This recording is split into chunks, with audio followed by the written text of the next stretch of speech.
Watch and burn. Hey everyone. So tonight I want to discuss Terence Davies' 1995 film, The Neon Bible. And this is based off, I believe, the book of the same name by John Kennedy Toole, if memory serves. I remember my girlfriend at the time when I saw this, way back in the 90s, her mom had read the book because I remember always seeing the book at her house. The Neon Bible, at first I just assumed it was a Bible that had neon qualities to it, like maybe you could charge up the cover or something and like the religion would day glow through somehow. That wasn't what it was at all. I realized after seeing the movie a bunch of years later, a few years later actually, it was right around 98, 99 when I saw this, that the Neon Bible was most likely the book that was attached to the movie that I was watching. Of course, I never really saw that girlfriend again after we broke up, so I never really had the opportunity to ask her or her mom about the book. So I don't know why the hell I just said all that. It was a complete and total waste of time. That guy just rubbed that other guy's head. That was weird. It was a strange thing to do. But anyways, yes, this movie was reviewed rather poorly at the time. The reviews, they didn't love it. And I would argue that through my first watch through, I didn't love it either, but when the second half of the movie kicked in, I don't know, right about the time that he gets the job at the drugs, no, it's earlier than that. I'd say right about the time that that David and his aunt and his mom go and see the preacher.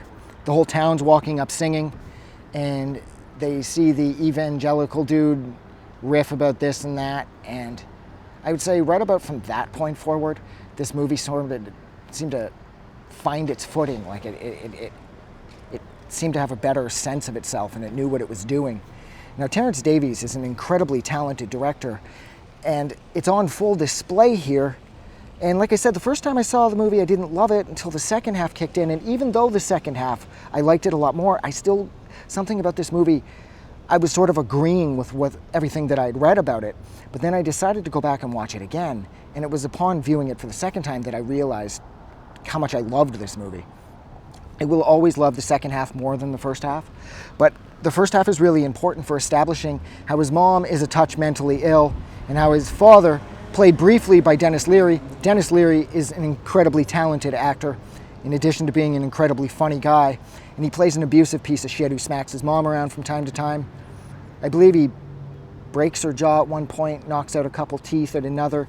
And her sister, played by Gena Rowlands, she's a singer, and she's the one sort of holding the family together until World War II pops up and Denis Leary's character enlists, and then you never see him again, which was a good thing because, like I said, he was an abusive piece of shit and he kept sort of dragging the movie down. He disappears, he's gone. I'm not sure if it's ever really made clear too what happens to his character.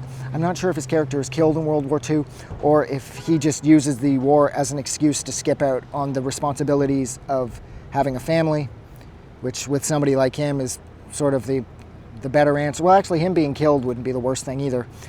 But it leaves David and his aunt to sort of deal with his mom.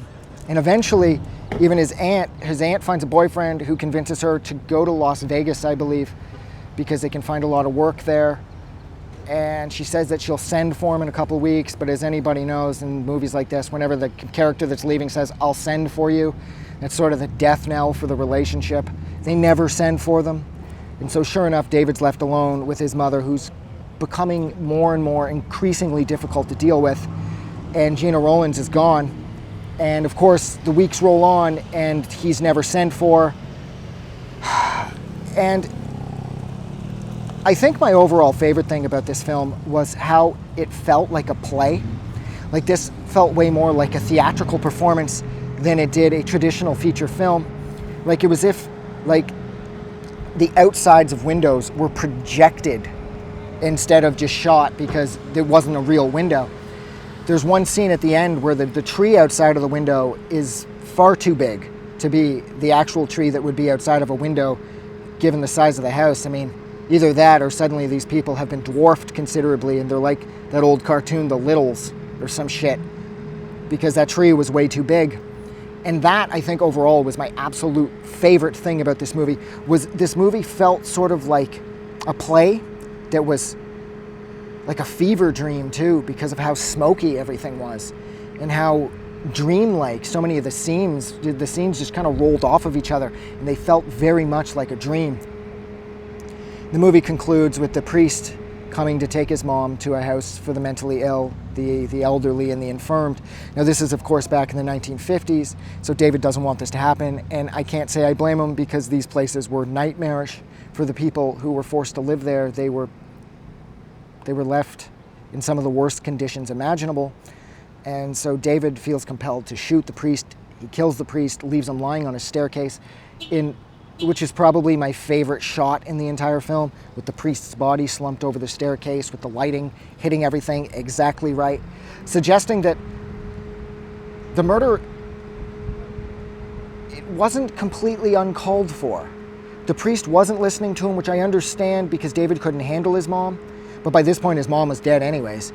But the priest just sort of shrugged off David's concerns, and David was already kind of close to the edge, considering that his aunt never sent for him and his mom, and he had to quit his job in order to look after his mom, and he really liked his job. And then the priest shows up and he's just kind of telling him what he's going to do. David reacts poorly, I suppose, technically, and he kills the priest, and then he hops a train. And I absolutely love the fog on the train at the end. Everything about this movie felt like a dream. It's the best way of putting it. But holy Christ, I have been rambling on for almost 7 minutes, so I'm gonna go. So thank you so much for hanging out with me for almost 7 minutes while I discuss Terence Davies' 1995 film, The Neon Demon, The Neon Bible. If you liked this review, don't forget to do something nice for somebody. Have a good night. I just wanted to say thank you for making it through the entire video. I really appreciate it.